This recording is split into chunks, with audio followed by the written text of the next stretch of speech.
Hey everyone, welcome back to the channel. In today's video, I'm going to teach you how to use maps in Obsidian.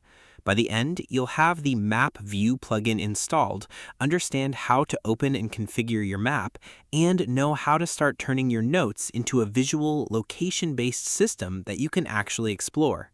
First, open Obsidian and make sure you're in the vault where you want to use maps.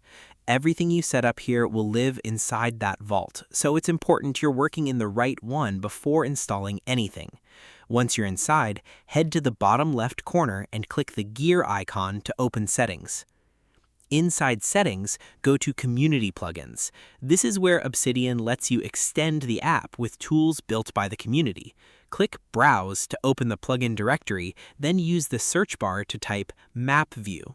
When you see the Map View plugin, click Install, and once it finishes installing, click Enable so it becomes active in your vault.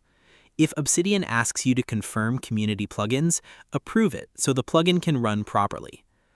After enabling it, you'll notice a new map icon appear in the left sidebar.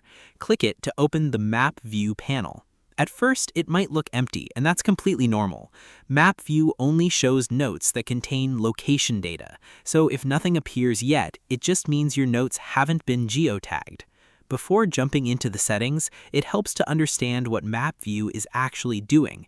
It scans your vault for location metadata inside your notes, usually latitude and longitude stored in front matter, and then plots those notes onto an interactive map.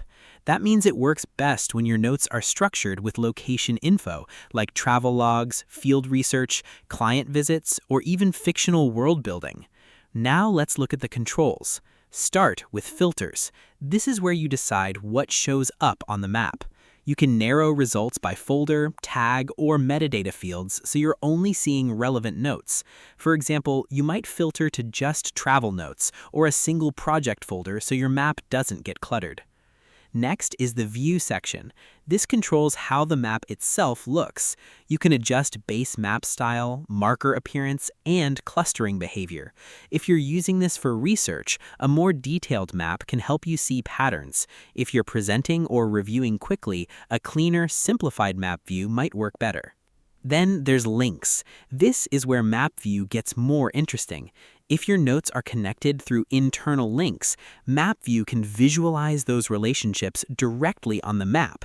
It draws connections between related notes, which helps you see clusters, like how different locations, ideas, or events connect across your vault.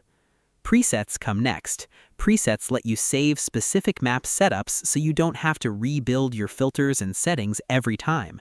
For example, you might create one preset for travel history, another for research sites, and another for project locations. Switching between them becomes instant once they're saved. To make Map View truly useful, you'll want to start adding location data to your notes. In practice, that usually means adding latitude and longitude to the note's front matter. For example, a travel note could include coordinates for a city you visited, or a research note could point to a field site. Once that's in place, Map View automatically picks it up and places it on the map.